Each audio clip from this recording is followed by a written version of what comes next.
Assalamualaikum warahmatullahi wabarakatuh. Halo guys, kembali lagi pada video saya. Pada video kali ini saya akan bahas tentang tugas ulangan akhir semester, memenuhi permintaan dosen ya guys ya. Nah, pada kali ini saya akan memenuhi permintaan dosen pada mata kuliah Ulumul Hadis. Nama dosennya itu Bapak Farhan Mubarak. Dan perkenalkan, nama saya Muhammad Husnul Fajri dengan NIM 12320010031 dan saya dari kelas MPI 1A. Alright guys, baik langsung saja guys. Pada video kali ini saya akan bahas tentang pembagian hadis. Yang pertama kita bahas dulu yaitu pengertian hadis.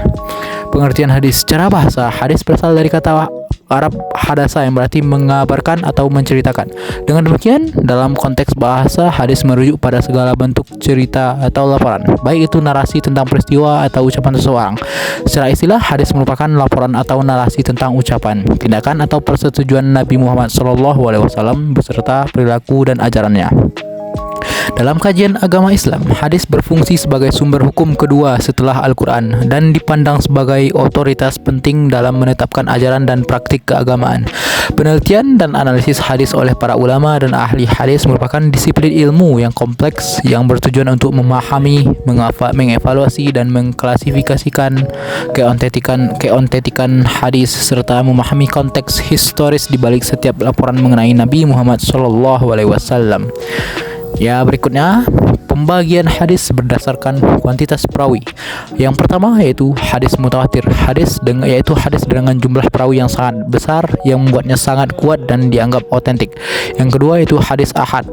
Adalah tidak mencapai tingkat mutawatir.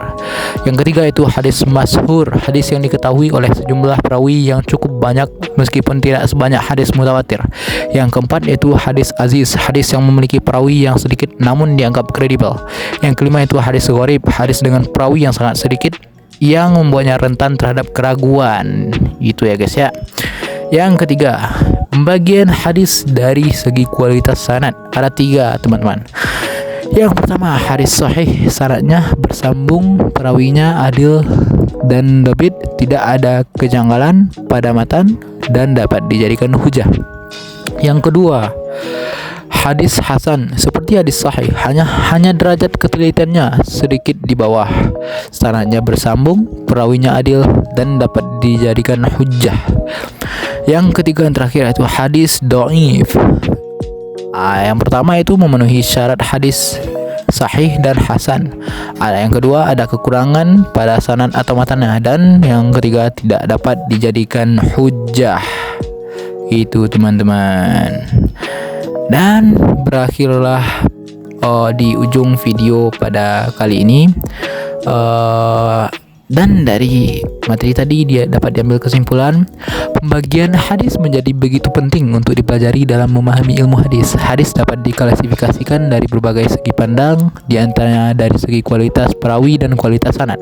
Dari segi kualitas, hadis dibagi menjadi hadis mutawatir yang diriwayatkan oleh banyak perawi yang mustahil bersepakat berdusta, dan hadis ahad yang tidak mencapai tingkat mutawatir.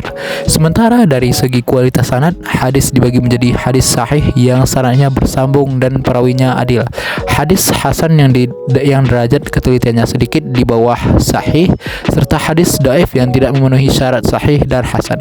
Memahami klasifikasi hadis ini sangat penting untuk menentukan kedudukan dan tingkat kehujahan masing-masing hadis. Hadis yang bersumber dari perawi mutawatir misalnya memiliki tingkat kehujahan yang lebih tinggi dibanding hadis ahad.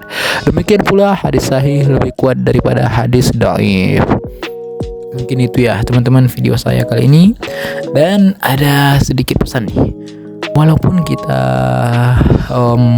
seorang pendosa dan dimanapun kita hidup, tetaplah berpegang teguh pada Al-Quran dan hadis, karena itulah yang akan membimbing kita ke jalan yang benar.